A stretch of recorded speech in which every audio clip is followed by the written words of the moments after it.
Hello नमस्कार साथियों, welcome back our official YouTube channel law with Ronit. साथियों, आप सभी लोगों का हार्दिक स्वागत है। साथियों, एक नए वीडियो और एक नए ऑफिशियल अपडेट के साथ आपके सामने आ रहे हैं। ये जो मैं आप लोगों के लिए लेकर के आ रहा हूं, ये आपके झारखंड जुडिशरी से रिलेटेड है।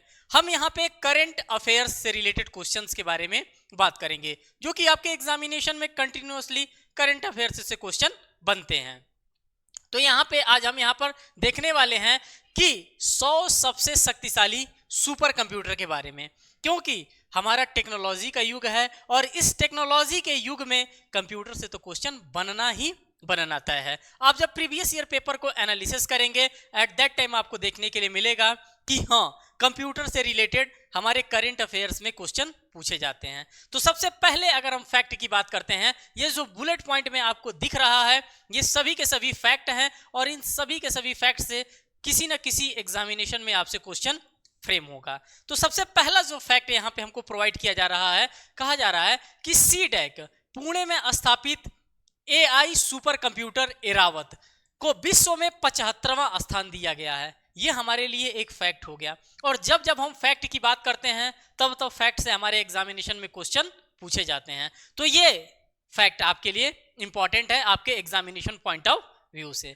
सेकंड अगर बात करते हैं, कह रहा है कि 21 से 25 मई 2023 तक जर्मनी के हैम्बर्ग में अंतरराष्ट्रीय सुपर कंप्यूटर सम्मेलन ISC 2023 में शीर्ष 500 वैश्विक सुपर कंप्यूटर सूची में 61वें संस्करण में ऐसा घोषित किया गया है। यह भी फैक्ट हमको पता होना चाहिए। डेट भी आप जरूर याद रखिएगा, क्योंकि करंट अफेयर्स का जो रिलेशन होता है वो खास करके डेट से ही होता है। तो डेट की अगर हम बात करते हैं तो कह रहा है कि 21 से 25 मई 2023 की बात यहाँ पे की जा रही है। और ये कहां पे हुआ था, तो खास बात जरूर याद रखिएगा कि ये जर्मनी में हुआ था। आगे देखते हैं, इसके अलावा परम सिद्धि 131वां स्थान, प्रत्यूष सुपर कंप्यूटर 169वां स्थान और मिहिर सुपर कंप्यूटर 316वां स्थान उसको प्राप्त हुआ था। सबसे 75वां स्थान किसको प्राप्त हुआ था, तो सीडेक पुणे में स्थापित है। सीडेक को 75वां स्थान मिला था, फिर इनको 61वां स्थान मिला था, फिर इनके अलावा 131, 169, 316, ये सारे के सारे रैंकिंग हैं। ये सभी के सभी रैंक हमको बताए जा रहे हैं। नेक्स्ट देखते हैं, कह रहा है कि पहला ISC सम्मेलन 1986 में आयोजित किया गया था। ये स्पेसिफिक जानकारी है और ये स्पेसिफिक जानकारी हर एक कैंडिडेट के पास होना चाहिए जो अपने एग्जामिनेशन में अपीयर होने वाला है। नेक्स्ट यहां पर देखते हैं, कह रहा है विश्व के प्रमुख सुपर कंप्यूटर की अगर हम बात करते हैं, तो सबसे प्रमुख अगर बात करते हैं कि कौन सा सबसे इंपॉर्टेंट है, तो आप लोगों ने फ्रंटियर कंप्यूटर का नाम जरूर सुना होगा, जो कि USA का है। कहां का है साथियों, तो जो फ्रंटियर कंप्यूटर है ये USA का सुपर कंप्यूटर है। विश्व का प्रमुख सुपर कंप्यूटर में से एक माना जाता है। इसी नेचर के क्वेश्चन आपके एग्जामिनेशन में आपसे पूछे जाएंगे। फागुक जापान का है, लूमी सिस्टम फिनलैंड का है।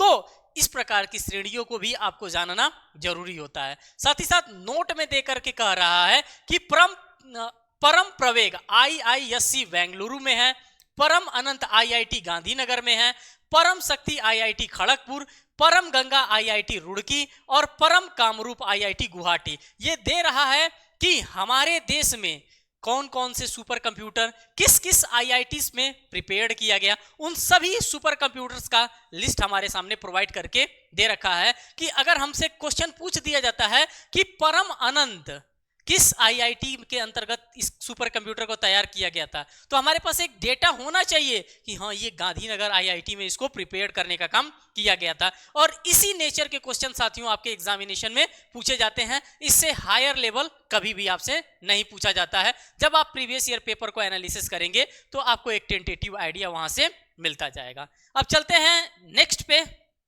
नेक्स्ट आपके पास क्या करंट अफेयर है, हम एक एक करंट अफेयर्स को यहाँ पे कवर करने वाले हैं। आज की जो हमारी पीढ़ी है साथियों, वो टेक्नोलॉजी से कहीं ना कहीं मैच कर रही है और टेक्नोलॉजी के साथ चलना, टेक्नोलॉजी के साथ रहना ही हमारे लिए जरूरी है, क्योंकि हम नहीं टेक्नोलॉजी के साथ चलेंगे तो टेक्नोलॉजी हमको कहीं ना कहीं पीछे छोड़ करके चली जाएगी। आज उसी कड़ी में हम बात कर रहे हैं AI एआई की नई पीढ़ी के बारे में बात करते हैं, जो चैट जीपीटी की हम बात करते हैं, उसी से रिलेटेड ये टॉपिक, ये करंट अफेयर मैं आप सभी लोगों के लिए लेकर के आया हूं, क्योंकि इस नेचर का करंट अफेयर जानना आपके लिए इंपॉर्टेंट है, आपके एग्जामिनेशन पॉइंट ऑफ व्यू से इंपॉर्टेंट है, और मैं वही चीज डिस्कस करता हूं जो कि रेलेवेंट हो आपके एग्जामिनेशन में। यहां पे कह रहा है कि सैन फ्रांसिस्को स्थित ओपन एआई ने अपने बड़े भाषण मॉडल में नवीनतम संस्करण GPT-4 की घोषणा की है। हम लोग चैट जीपीटी का ज्यादा इस्तेमाल करते हैं और उसके माध्यम से काफी अपने प्रॉब्लम्स को हम लोग सॉल्व करने का भी प्रयास करते हैं इस चैट जीपीटी के माध्यम से। कहा जा रहा है कि जो चैट जीपीटी जैसे प्रमुख अनुप्रयोगों को शक्ति प्रदान करती है। नया लॉन्च किया गया मॉडल टेक्स्ट और ग्राफिक्स दोनों पर प्रतिक्रिया कर सकता है। GPT-4 विश्लेषण, वर्गीकरण और कैप्शन का उत्पादन कर सकता है। तो इन सभी चीजों की जानकारी आपके पास होनी चाहिए, क्योंकि आपके एग्जामिनेशन में चैट जीपीटी जैसे क्वेश्चंस पूछे जाते हैं या फिर GPT-4 जैसे क्वेश्चंस को पूछे जा सकते हैं। तो इससे रिलेटेड जो भी इंफॉर्मेशन हो सकता था वो सभी के सभी इंफॉर्मेशन मैंने आपके सामने एक एक करके रखने का काम किया। आगे देखते हैं। कह रहा है कि भारत का पहला क्लोन मादा बछड़ा। अब इसका क्या मतलब होता है? क्लोन बनाना मीन्स कि किसी चीज का क्या बना देना, हूबहू बना देना, उसका क्लोन तैयार कर दिया गया। और इसका क्या नाम दिया गया है? इसका नाम गंगा दिया गया है। अब इसके बारे में हमें जानना है कि आखिर में क्या जरूरत पड़ गई थी कि भारत का पहला क्लोन मादा बछड़ा वो भी तैयार किया गया है। जो गाय होती है, गाय का बछिया होती है या फिर बछड़ा होता है, वही बछड़ा को तैयार करने का काम किया गया है। किस लिए किया गया है? इसके पीछे का क्या इंटेंशन रहा होगा, उस इंटेंशन को हम पकड़ने का काम करते हैं।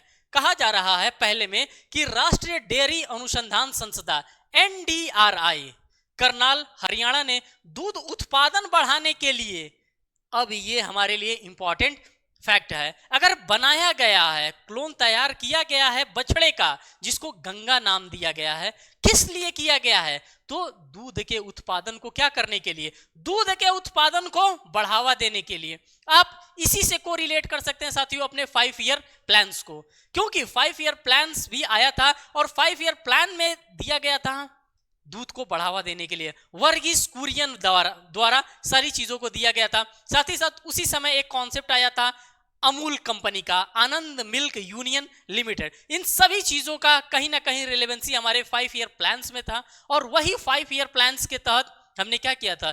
दूध के उत्पादन को राइज करने का काम किया था, उसको बढ़ाने का काम किया गया था। सेम आज हमारे देश में जनता ज्यादा है, पॉपुलेशन ज्यादा है, तो दूध का भी तो खपत ज्यादा ही होगा। कोई चाय में इस्तेमाल कर रहा है, कोई पनीर में इस्तेमाल कर रहा है, कोई घी में इस्तेमाल कर रहा है, व्हाटएवर जो भी जिसकी नीड है, अपने नीड के पॉइंट ऑफ व्यू से वो उसका इस्तेमाल कर रहा है।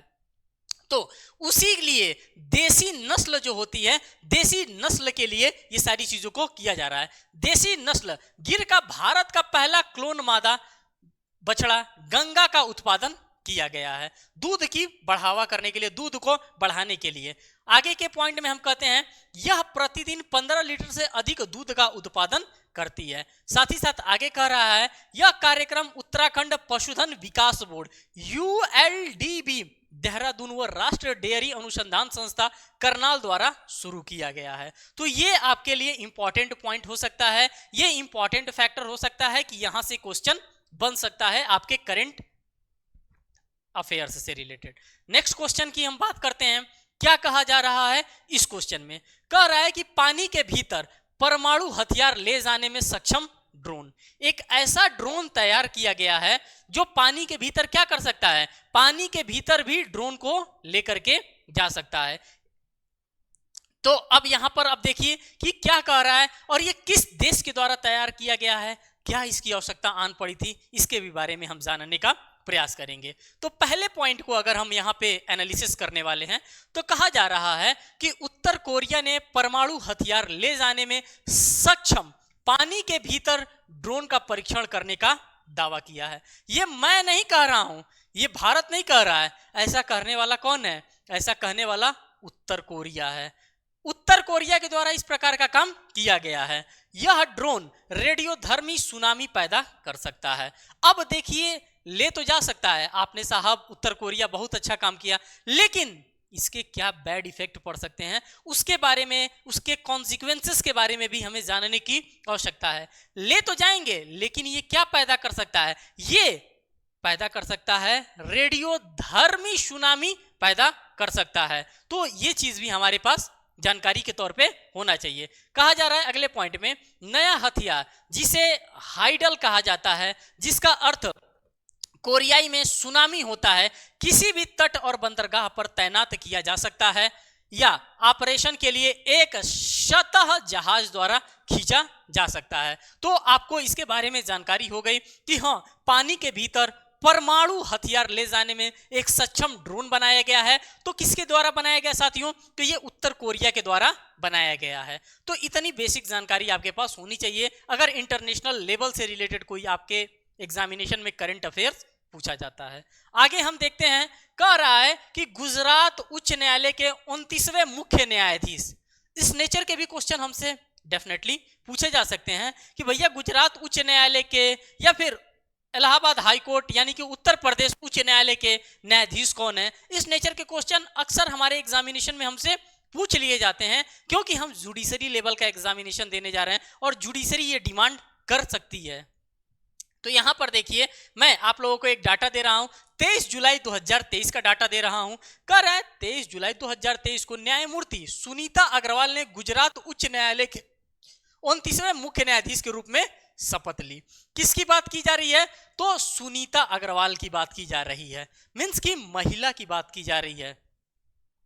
तो 23 जुलाई का यह डेट आपके लिए इंपॉर्टेंट होगा कि सुनीता अग्रवाल जी के द्वारा गुजरात उच्च न्यायालय में 29वें मुख्य न्यायाधीश के रूप में उन्होंने क्या लिया था? 29वें मुख्य न्यायाधीश के रूप में, मींस कि सीजे के रूप में उन्होंने शपथ लिया था। यह हमारे लिए फैक्ट हो गया। आगे देखिए, कर न्यायमूर्ति सुनीता अग्रवाल वर्तमान भारत में उच्च न्यायालय की एकमात्र महिला मुख्य न्यायाधीश है। इसीलिए ये क्वेश्चन हमारे लिए इंपॉर्टेंट है कि क्या है वो पहली, सिर्फ और सिर्फ एकमात्र ऐसी महिला हैं जो कि मुख्य न्यायाधीश हुई हैं किसी हाई कोर्ट की। और वो कौन सा हाई कोर्ट है? तो वो गुजरात का उच्च न्यायालय है। अभी तक ऐसा कुछ नहीं हुआ था, इसीलिए क्वेश्चन नहीं बन रहा था, लेकिन यहां पे हो गया है, फैक्ट है, तो यहां पे क्वेश्चन बन रहा है। आगे देखिए, कह रहा है कि न्यायमूर्ति अग्रवाल 9 अप्रैल 2028 को अपनी सेवानिवृत्ति की आखिरी तक अपने पद पर काम करेंगे। जब तक वो रिटायर होंगी, मींस की रिटायरमेंट का उनका डेट क्या रखा गया है? तो 9 अप्रैल 2028 उनका रिटायरमेंट का डेट रखा गया है। जब तक हैं तब तक वो अपने इस पद पर, सीजे के पद पर तैनात रहेंगी। ये इंफॉर्मेशन आप सभी लोगों के पास होनी ही चाहिए। नेक्स्ट क्वेश्चन की बात करते हैं। नेक्स्ट क्वेश्चन क्या कह रहा है? कह रहा है केरल उच्च न्यायालय के मुख्य न्यायाधीश। आप कहेंगे कि क्या इस नेचर के क्वेश्चन हमारे एग्जामिनेशन में कंटिन्यूअसली पूछे जाते हैं? तो डेफिनेटली पूछे जाते हैं दोस्तों, इसीलिए इन सभी क्वेश्चंस को मैं आपके सामने ले करके आया हूं। कह रहा है कि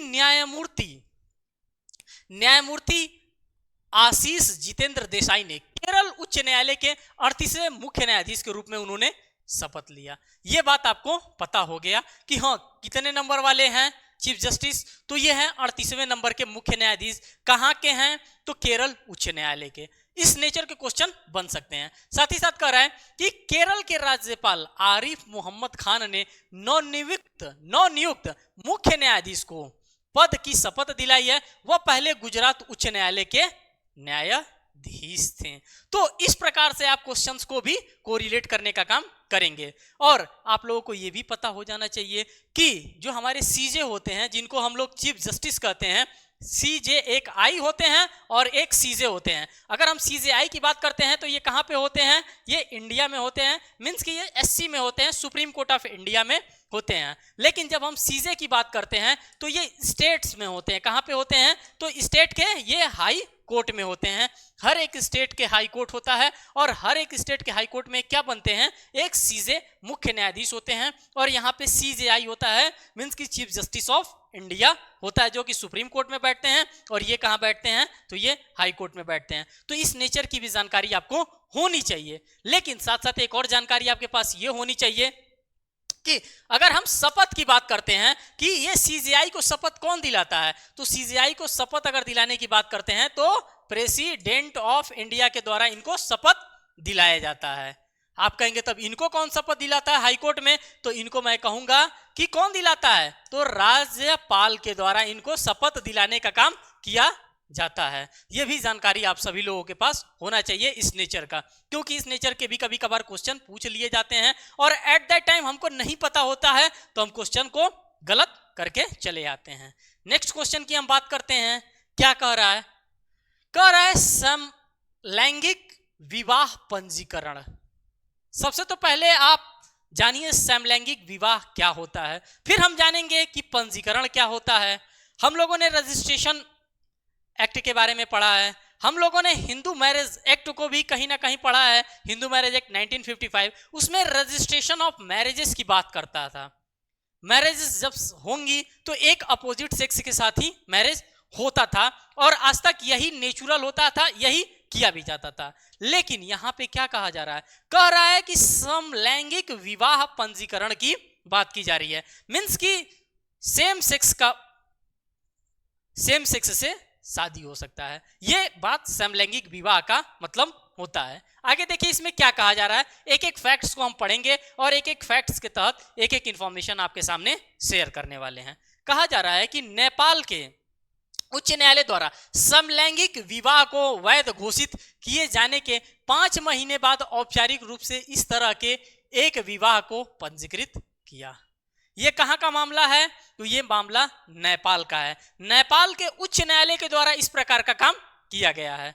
अच्छी बात है, अगर नेपाल के उच्च न्यायालय को लग रहा है कि नहीं रजिस्ट्रेशन करने से एक सिक्योरिटी उनको मिल जाएगी तो कर रहा है, कोई दिक्कत नहीं है। आगे पॉइंट में क्या कह रहा है, कह रहा है इसी के साथ नेपाल ऐसा करने वाला पहला दक्षिण एशियाई देश बन गया है। यह भी हमारे लिए एक इंपॉर्टेंट फैक्ट हो सकता है करंट अफेयर्स के पॉइंट ऑफ व्यू से, क्योंकि हम लॉ के स्टूडेंट हैं और लॉ के स्टूडेंट से इस नेचर की जानकारी, इस प्रकार के जजमेंट की जानकारी हमारे पास होनी ही चाहिए। कारण नेपाल में यौन अल्पसंख्यकों के अधिकारों और कल्याण के लिए काम करने वाले संगठन ब्लू डायमंड सोसाइटी, किसकी बात कर रहा है, ब्लू डायमंड सोसाइटी के अध्यक्ष संजीव गुरुंग पिंकी के अनुसार 35 वर्षीय ट्रांस महिला माया गुरुंग और 27 वर्षीय समलैंगिक सुरेंद्र पांडे ने कानूनी रूप से शादी कर ली और उनकी शादी पश्चिम नेपाल के लामगंज जिले के डोडरी ग्राम नगर पालिका में पंजीकृत कराई गई है। यह चीज आपको बेसिक इंफॉर्मेशन है उनके बारे में बताया जा रहा है। लेकिन जो हमारा यहाँ पे क्वेश्चन है, क्वेश्चन का जो क्रक्स है वो यही है कि समलैंगिक विवाह का भी क्या किया गया है, रजिस्ट्रेशन कराया गया है। कहां पे कराया गया है, तो नेपाल में कराया गया है। किसके अनुसार कराया गया है, किसके मत से कराया गया है, तो उच्चतम न्यायालय के द्वारा कराने का काम किया गया है और यह पहला मामला है जो इस प्रकार का हमें देखने के लिए मिल रहा है। आगे कह रहा है कि वर्ष 2007 में ही नेपाल के सुप्रीम कोर्ट ने समलैंगिक विवाह की अनुमति दी थी। किसकी अनुमति दी थी, तो 2007 में ही इनके द्वारा अनुमति दिया गया था कि क्या कर सकते हैं, समलैंगिक विवाह को आप कर सकते हैं। और यहां पे 2023 आते आते इन्होंने क्या कर दिया, उस विवाह का भी रजिस्ट्रेशन करा दिया। आगे देखते हैं आगे क्वेश्चन क्या कह रहा है कि उत्तर प्रदेश का पहला सोलर एक्सप्रेसवे। अब ये कैसा एक्सप्रेसवे बनाया जा रहा है उत्तर प्रदेश में, कि उत्तर प्रदेश का पहला सोलर एक्सप्रेसवे, क्या सोलर बिछा करके बनाया जाएगा कि सोलर से पूरी की पूरी ऊर्जा ली जाएगी, लाइटिंग की एनर्जी लिए जाएंगे, क्या होंगे, इन सभी चीजों को हम यहाँ पे जानने का काम करेंगे। कह रहा है कि उत्तर प्रदेश सरकार बुंदेलखंड एक्सप्रेसवे के किनारे 1700 हेक्टेयर भूमि पर सौर संयंत्र स्थापित करने की तैयारी कर रही है, जिसका लक्ष्य है इसे 550 मेगावाट और सौर उत्पादन करने वाला राज्य का पहला सौर एक्सप्रेसवे के रूप में विकसित करना है। मींस कि एक्सप्रेसवे हमारा चल रहा है, ये रास्ता है हमारा, एक्सप्रेसवे चल रहा है, तो इसके अगल बगल क्या करना है, इसके अगल बगल पूरा का पूरा सोलर लाइट लगवाना है। यही उत्तर प्रदेश सरकार की मंशा है और यही यहाँ पे बताया जा रहा है। आगे कह रहा है कि इस सोलर प्लांट से राज्य सरकार का लक्ष्य एक्सप्रेसवे के किनारे 1 लाख घरों में बिजली पहुंचाना है। जो भी एक्सप्रेसवे के किनारे जो भी नए घरों का निर्माण हो रहा है, जहां पे इलेक्ट्रिसिटी आसानी से नहीं पहुंचाई जा पा रही है, क्योंकि इलेक्ट्रिसिटी लगाने के लिए तमाम प्रकार के तार लगाने पड़ते हैं, ट्रांसफार्मर लगाने पड़ते हैं, बड़े बड़े पैनल्स लगाने पड़ते हैं, तो ये तमाम चीजें होती हैं। तो सरकार की ये मंशा है कि जो नए विकास किए जा रहे हैं हाईवे के किनारे, क्योंकि जब हाईवे बन जाता है तो वहां पे विकास दिखने लगती है, तो विकास दिखने लगता है तो वहां पे उन लोगों को लाइट जो कि बेसिक नीड्स के अंतर्गत काउंट किया जा रहा है, तो उस लाइट को प्रोवाइड करने के लिए उत्तर प्रदेश सरकार के द्वारा क्या किया जा रहा है, सोलर लगाया जा रहा है। और सोलर लगा करके 550 मेगावाट सौर ऊर्जा उत्पादन करने का लक्ष्य रखा जा रहा है। कह रहा है परियोजना क्या कि अनुमानित जीवन काल 25 वर्ष है। ये जो परियोजना का जीवन काल है ये 25 वर्ष है। उत्तर प्रदेश एक्सप्रेसवे औद्योगिक विकास प्राधिकरण इस परियोजना को क्रियान्वित करेगी। तो ये आपके लिए एक बेसिक इंफॉर्मेशन हो सकती है आपके एग्जामिनेशन पॉइंट ऑफ व्यू से कि उत्तर प्रदेश का पहला सोलर एक्सप्रेसवे कहां लगाया जा रहा है, तो वो है बुंदेलखंड एक्सप्रेसवे, और उसी बुंदेलखंड एक्सप्रेसवे पे इस प्रकार का लगाया जा रहा है। अब आइए नेक्स्ट क्वेश्चन देखते हैं। कर है भारत का पहला 4 रनवे वाला हवाई अड्डा, IGIA की हम बात कर रहे हैं।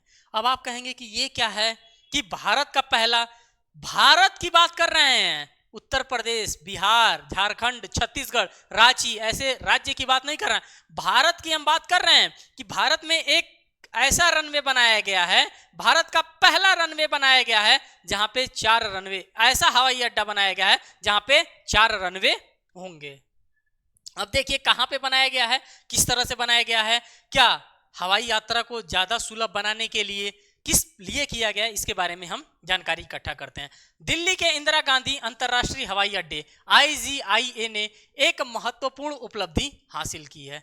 अब क्या हासिल किया है, यह 4 रनवे वाला पहला ईस्टर्न क्रॉस टैक्सवे ECT वाला भारत का पहला हवाई अड्डा बन गया है। यह बात आपको पता हो जानी चाहिए कि भारत का पहला 4 रनवे वाला हवाई अड्डा बनकर के तैयार हो गया है। कहां पे हो गया है, तो दिल्ली के इंदिरा गांधी अंतरराष्ट्रीय हवाई अड्डा पे। ये बेसिक इंफॉर्मेशन है और ये बेसिक इंफॉर्मेशन हर एक स्टूडेंट्स के पास होनी ही चाहिए। आगे कह रहा है कि नागरिक उड्डयन मंत्री ज्योतिरादित्य सिंधिया, ये भी आपके लिए एक इंपॉर्टेंट क्वेश्चन हो सकता है कि आपसे पूछा जा सकता है कि भैया नागरिक उड्डयन मंत्री तत्काल में कौन है, तो कौन है, तो ज्योतिरादित्य सिंधिया जी हैं, ने हवाई अड्डे के 4थे रनवे का उद्घाटन किया, जिससे इसकी थ्रूपुट क्षमता प्रतिदिन लगभग 1400 से 1500 हवाई यात्रियों से बढ़ा करके लगभग 2000 हवाई यात्रा प्रतिदिन करना है। मींस कि हवाई यात्रा को बढ़ाने के लिए क्या किया गया है, रनवे का तैयार किया गया है। जैसे कि पहले हम लोगों की रेल की पटरी की हम बात करते हैं, पहले सिंगल लाइन हुआ करता था, लेकिन बाय द टाइमिंग क्या किया गया, गवर्नमेंट को लगा कि नहीं लोगों को आने जाने में दिक्कतें ज्यादा हो रही हैं, तो उसने क्या किया, डबल लाइन बिछवाने का काम किया। एक तरह से ट्रेन आएगी, एक तरह से जाएगी, वरना एक लाइन होता था तो एक ट्रेन पहले रुकती थी, क्रॉस करती थी किसी स्टेशन पे, फिर दूसरी ट्रेन जाने का काम करती थी। उसी तरह से सेम एज यूजुअल यहाँ पे हवाई अड्डा के क्षेत्र में भी किया गया है। आगे चलते हैं, आगे देखते हैं क्या दे रहा है। कह रहा है कि स्कूलों में स्मार्टफोन पर प्रतिबंध यूनेस्को के द्वारा ये कहा गया। ये हम और आप नहीं कह रहे हैं साहब, ये बात कौन कह रहा है, तो ये यूनेस्को के द्वारा कहा जा रहा है कि स्कूलों में स्मार्टफोन पर प्रतिबंध होना चाहिए। जहां आज डिजिटल दुनिया है, जहां हम लोग चैट जीपीटी की बात करते हैं, जहां हम सुपर कंप्यूटर्स की बात करते हैं, वहीं एक तरफ से कहा जा रहा है यूनेस्को के द्वारा कि स्कूलों में स्मार्टफोन पर प्रतिबंध होना चाहिए। ये कैसा विरोधाभासी है बात। अब इसको देखते हैं कि क्यों ये बंद करने की बात की जा रही है, आखिर में क्या जरूरत पड़ गई है कि बच्चे स्कूल में जा रहे हैं तो फोन लेकर के जा रहे हैं। इन सभी मुद्दों पे हमको यहाँ पे चर्चा करना है। कर रहे संयुक्त राष्ट्र शैक्षणिक विज्ञान एवं संस्कृति संगठन यूनेस्को ने वैश्विक शिक्षा निगरानी रिपोर्ट 2023 जारी की है, जिसका शीर्षक टेक्नोलॉजी इन एजुकेशन, इसका शीर्षक भी यही रखा गया था कि टेक्नोलॉजी इन एजुकेशन और टू ऑन हज टर्म्स ने उन स्कूलों में स्मार्टफोन पर प्रतिबंध का समर्थन किया है जहां प्रौद्योगिकी एकीकरण से सीखने में सुधार नहीं होता है। वहां पे रोक लगाने की बात की गई है जहां पे प्रौद्योगिकी एकीकरण करने के बाद भी वहां पे बच्चे कुछ सीख नहीं पा रहे हैं, वहां पे सीखने के बाद भी कुछ इंप्लीमेंटेशन, कुछ सुधार नहीं देखने के लिए मिल रहा है, इसलिए वहां पे प्रतिबंध करने की बात की जा रही है यूनेस्को के द्वारा। साथ ही साथ आगे कहा जा रहा है कि डिजिटल प्रौद्योगिकी के अत्यधिक उपयोग से शैक्षणिक प्रदर्शन में कमी आने की संभावना है। अब लड़के कह रहे हैं कि हम मोबाइल से ही पढ़ लेंगे, मोबाइल से ही देख लेंगे, मोबाइल में ही होमवर्क आ जा रहा है, सारा काम मोबाइल से ही कर ले रहे हैं, इसीलिए गुणवत्ता की कमी आ रही है। और उसी गुणवत्ता की कमी को समाप्त करने के लिए स्कूलों में स्मार्टफोन प्रतिबंध किया जा रहा है यूनेस्को के द्वारा। आगे कहा जा रहा है जिससे बच्चों की भावनात्मक क्षमता पर प्रतिकूल प्रभाव पड़ रहा है और इसी को ध्यान में रखते हुए, इसी को कंसीडर करते हुए इसे समाप्त करने की बात कही जा रही है। आगे चलते हैं, आगे क्वेश्चंस को देखते हैं क्या है। कह रहा है कि एनसीईआरटी पाठ्य पुस्तकों में संशोधन किया गया है। एनसीईआरटी की जो हम लोग किताबें पढ़ते हैं उसी एनसीईआरटी की बात कर रहा है। कह रहा है कि एनसीईआरटी में जो उसका पाठ्य पुस्तक है उसमें संशोधन कर दिया गया है। जैसे कि हम कॉन्स्टिट्यूशन ऑफ इंडिया की बात करते हैं या किसी भी लॉ की बात करते हैं, हम लोग तो लॉ के स्टूडेंट वैसे ही हैं, तो हम लोग अमेंडमेंट से परिचित ही हैं, वही अमेंडमेंट करने की बात एनसीईआरटी में भी की जा रही है। एनसीईआरटी के पाठ्य पुस्तकों में कह रहा है केंद्र सरकार ने नोटिफिकेशन जारी कर स्कूलों के सिलेबस में संशोधन करने और नई एनसीईआरटी पाठ्य पुस्तक को विकसित करने की प्रक्रिया के अंतिम चरण की शुरुआत के लिए एक समिति बनाई है।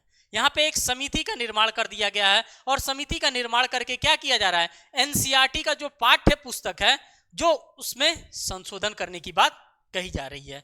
कहा जा रहा है कि महेश चंद्र पंत इस 19 सदस्यीय समिति के अध्यक्ष बनाए गए हैं। ये नाम आप जरूर याद रखिएगा, क्या पता कि आपसे डायरेक्ट नाम ही पूछा जा सकता है। नेक्स्ट कह रहा है कि वे National Institute of Education and Planning in Administration के चांसलर हैं। सह अध्यक्षता प्रिंसटन यूनिवर्सिटी के प्रोफेसर मंजुल भार्गव को सौंपी गई है। ये चेंजेस करने के लिए, चेंजेस करना इतनी आसान बात तो होती नहीं है कि एक आदमी बैठा, रात में बैठा, दिन में एडिट कर दिया, हटा दिया, चेंज हो गया, ऐसा तो है नहीं। उसके लिए हमें क्या करनी पड़ती है, उसके लिए हमें प्रॉपर इन्वेस्टिगेशन करना पड़ता है, प्रॉपर तमाम चीज़ों को एनालिसिस करना पड़ता है, डाटा को समझना पड़ता है। तो इसको करने के लिए कोई ना कोई प्रोफेसर होना चाहिए जो उस लेवल की चीज़ों को देखा हो, जो उस लेवल की चीज़ों को समझ सकता हो, उसी से ये सारे काम कराए जा सकते हैं। तो इसके लिए आप देख सकते हैं कि बड़े बड़े प्रोफेसरों को भी लगाया गया है। साथ ही साथ कह रहा है कि इसका कार्य कक्षा 3 से 12वीं तक के छात्रों का सिलेबस तैयार करना है। किसकी बात की जा रही है, एनसीईआरटी की बात की जा रही है कि कक्षा 3 से लेकर के कक्षा 12वीं तक के छात्रों का सिलेबस तैयार करने का काम इन्हीं के द्वारा किया जाता है, एनसीईआरटी के द्वारा। इस समिति का लक्ष्य एक शैक्षणिक ढांचा तैयार करना है जो सांस्कृतिक और क्षेत्रीय विविधता को अपनाते हुए समकालीन जरूरतमंदों के अनुरूप होना चाहिए। एनसीईआरटी का इतना ही काम है। जब हम लोग यूपीएससी लेवल के भी एग्जामिनेशन का प्रिपरेशन करते हैं तो सब लोग यही कहते हैं कि क्लास 6 से लेकर के क्लास 12 तक का एनसीईआरटी पढ़ लो, पूरा का पूरा तुम्हारा यूपीएससी का प्रिपरेशन समाप्त हो जाएगा। इस प्रकार के सुनने के लिए हमें मिलते हैं। तो वही एनसीईआरटी की हम बात कर रहे थे। आगे देखिए फोन पे, वही फोन पे जो हम और आप इस्तेमाल करते हैं, जिससे हम लोग पैसा ट्रांसफर करने का काम करते हैं। हम हैं भारत के किसी भी कोने में क्या कर सकते हैं, फोन पे से, यूपीआई नंबर से हम पैसा ट्रांसफर कर सकते हैं। लेकिन यहाँ पे क्या कहा जा रहा है, इसके बारे में भी जानकारी होना चाहिए। फोन पे से अंतरराष्ट्रीय यूपीआई भुगतान की बात की जा रही है। किसके माध्यम से की जा रही है साथियों, तो ये फोन पे से अंतरराष्ट्रीय यूपीआई भुगतान की बात यहाँ पे की जा रही है। कहा जा रहा है कि फोन पे ने भारतीय उपयोगकर्ताओं को यूनिफाइड पेमेंट इंटरफेस यूपीआई का उपयोग करके विदेशी व्यवसायों को भुगतान करने की योजना प्रारंभ की है। फोन पे से अंतरराष्ट्रीय यूपीआई का भुगतान हम कर सकते हैं, मीन्स कि विदेश में भी हम फोन पे से क्या कर सकते हैं, पैसे को ट्रांसफर कर सकते हैं। साथ ही साथ कह रहा है कि वॉलमार्ट समर्थित वित्त ऐप फोन पे ने भारत में ऐसा करने वाला पहला ऐप होने का दावा किया है। यह फोन पे के द्वारा इस प्रकार का दावा किया जा रहा है कि मैं ऐसा ऐप हूं जिसके माध्यम से मैं अंतरराष्ट्रीय लेवल पे भी पैसे को भी ट्रांसफर कर सकता हूं। साथ ही साथ कह रहा है कि UPI international UAE, Singapore, Mauritius, Nepal और भूटान में क्यूआर कोड के साथ खुदरा स्थानों को सक्षम बनाता है। आगे देखिए कह रहा है अब फोन पे इसी सुविधा के तहत विदेशों में सुविधा प्रदान करेगा। दिसंबर 2015 में लॉन्च होने के बाद फोन पे भारत के शीर्ष भुगतान ऐप बन गया है। यह भी जानकारी आप सभी लोगों के पास होना चाहिए कि फोन पे क्या हो चुका है, अब शीर्ष भुगतान ऐप भी बन चुका है, सबसे बड़ा भुगतान ऐप बन चुका है, जिसके द्वारा हम क्या कर सकते हैं, हम पेमेंट कर सकते हैं एक देश से किसी दूसरे देश में। अब यहां पर देखिए नेक्स्ट क्वेश्चन आ गया, तरल नैनो यूरिया उर्वरक संयंत्र। हम लोग पेस्टिसाइड्स का यूज करते हैं, हम लोग खाद का यूज करते हैं, उसी खाद के बारे में बताया जा रहा है कि पहले 50 किलो का बोरा आता था, आप देखते होंगे पीठ पे लाद करके लाया जाता था, सर पे रख करके लाया जाता था, वो लाना ले जाना बड़ा दिक्कत होता था। अब उसी को क्या किया गया, उसी 50 किलो के बोरे में को कंसाइज करके आधा लीटर 1 लीटर पानी की बोतल में बना दिया गया है। उसी को तरल नैनो यूरिया उर्वरक कहा जा रहा है। मींस कि पानी में बना दिया गया, थोड़ा सा पानी में तो ढक्कन डालिए और पूरे खेत में छिड़क दीजिए, पूरा का पूरा जो यूरिया हम लोग लेकर के छिड़कते थे उसी के बराबर ये काम करने वाला है। देखिए क्या कहा जा रहा है, कहा जा रहा है कि केंद्रीय गृह और सहकारिता मंत्री अमित शाह ने झारखंड के देवघर जिले में 450 करोड़ रुपए का इफको नैनो यूरिया तरल उर्वरक संयंत्र की आधारशिला रखी है। डायरेक्ट ये क्वेश्चन झारखंड से है, क्या पता झारखंड में इस नेचर की question as a current affair में आपसे पूछ ली जाए, जो इफको की 5वीं उर्वरक इकाई है। नेक्स्ट पॉइंट में कह रहा है यह संयंत्र सालाना 6 करोड़ नैनो यूरिया की बोतलों का उत्पादन करेगा। यह आपके लिए सेकंड पॉइंट हो सकता है और यहां से क्वेश्चन भी आपके एग्जामिनेशन में बन सकते हैं। इस संयंत्र ने झारखंड, बिहार, पश्चिम बंगाल तथा ओडिशा के किसानों को उर्वरकों की आपूर्ति की जाएगी। साथ ही साथ कह रहा है कि प्रधानमंत्री ने गुजरात के कलोल में, कहां की बात कर रहा है, गुजरात के कलोल में पहला कहां पे स्थापित किया गया था, नैनो तरल, अगर हम लिक्विड की बात करते हैं, लिक्विड यूरिया की बात करते हैं, आधा लीटर बोतल की बात करते हैं, तो सबसे पहला गुजरात में स्टार्ट किया गया था, गुजरात में बनाया गया था। और गुजरात के किस स्थान में, तो गुजरात के कलोल स्थान में यह किया गया था। पहला लिक्विड नैनो यूरिया LNU संयंत्र का उद्घाटन किया गया था। तो यह भी जानकारी आप सभी लोगों के पास होनी चाहिए कि प्रधानमंत्री जी के द्वारा गुजरात के कलोल में पहला तरल नैनो यूरिया का उद्घाटन किया गया था। आगे चलते हैं, आगे के क्वेश्चन को देखते हैं। कह रहा है कि सर्वोच्च न्यायालय का पहला स्थापना दिवस।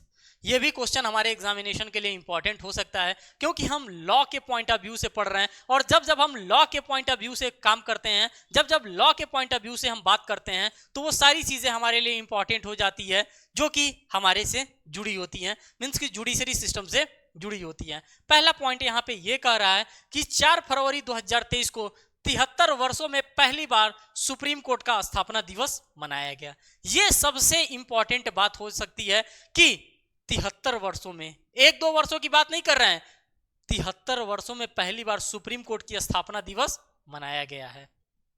आगे देखिए, कह रहा है इस कार्यक्रम में सिंगापुर के मुख्य न्यायाधीश जस्टिस सुदरेश मेनन, भारतीय मूल के न्यायाधीश को मुख्य अतिथि के तौर पर आमंत्रित किया गया था। जाहिर सी बात है, कोई कार्यक्रम होता है तो हम सोचते हैं किसी न किसी डिग्नेटरीज को बुलाए हैं, तो इसी तरह से यहाँ पे सिंगापुर के मुख्य न्यायाधीश को बुलाने का काम किया गया था, जो कि भारतीय मूल के हैं। सुप्रीम कोर्ट के स्थापना दिवस की शुरुआत DY चंद्रचूड़ ने के नेतृत्व में की गई। अब ये DY चंद्रचूड़ साहब हैं क्या, तो इनको DY चंद्रचूड़ करने से अच्छा है कि जस्टिस DY चंद्रचूड़ साहब कहें तो और अच्छा लगेगा। ये हैं भारत के मुख्य न्यायाधीश, और इसी भारत के मुख्य न्यायाधीश के द्वारा क्या किया गया था, इस स्थापना दिवस की शुरुआत की गई थी। आगे कह रहा है कि 28 जनवरी 1950 को सर्वोच्च न्यायालय अस्तित्व में आया था। ये भी हमारे लिए इंपॉर्टेंट फैक्ट्स हो सकता है, और यहां से भी हमारे एग्जामिनेशन में क्वेश्चन बन सकते हैं, इसीलिए इन पॉइंट्स को मैंने यहां पे रखने का काम किया है। आगे देखते हैं आगे के क्वेश्चन में क्या दे रहा है। कह रहा है कि एप्पल का पहला रिटेल स्टोर मुंबई।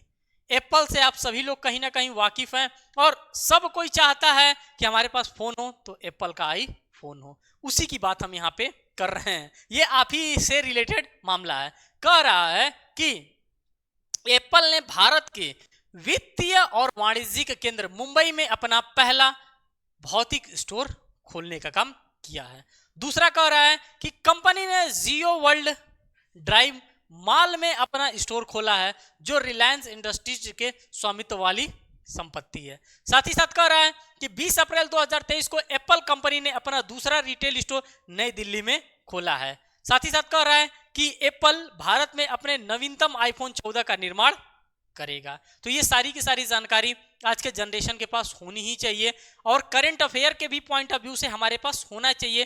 क्या पता कि एग्जामिनर का क्या मूड हो, किस नेचर का क्वेश्चन हमारे एग्जामिनेशन में हमसे पूछ सकता है।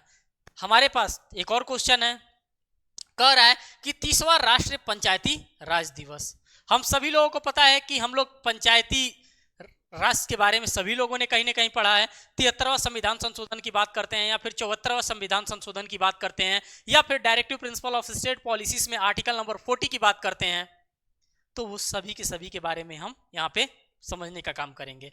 कह रहा है कि 24 अप्रैल 2023 को पंचायती राज मंत्रालय भारत सरकार ने मध्य प्रदेश सरकार के सहयोग से मध्य प्रदेश के रीवा में राष्ट्रीय पंचायती राज दिवस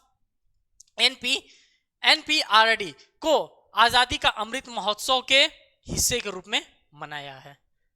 ये बात हमको पता हो जानी चाहिए कि अगर 30वां राष्ट्रीय पंचायती राज दिवस मनाया गया है तो कहां पे मनाया गया है, किसके सहयोग से मनाया गया है। साथ ही साथ यहाँ पे आजादी का अमृत महोत्सव भी सेलिब्रेट करने का काम किया गया है। कह रहा है 73वां संविधान संशोधन 1992 24 अप्रैल 1973 से लागू हुआ था। तो ये सभी के सभी बेसिक इंफॉर्मेशन थी और सारे के सारे बेसिक इंफॉर्मेशन आप सभी लोगों के पास होना ही चाहिए जो लोग भी झारखंड जुडिशरी का एग्जामिनेशन फेस करने वाले हैं। मैं आप सभी लोगों को शुभकामनाएं दूंगा कि आप लोगों का पेपर बहुत ही बेहतर हो और करंट अफेयर से जो चीज़ मैंने यहाँ पे बताई इससे रिलेटेड कुछ ना कुछ क्वेश्चन आपके एग्जामिनेशन में आपको जरूर देखने के लिए मिले। फिर मिलेंगे एक नेक्स्ट वीडियोस में, एक नेक्स्ट अपडेट में। तब तक के लिए नमस्कार।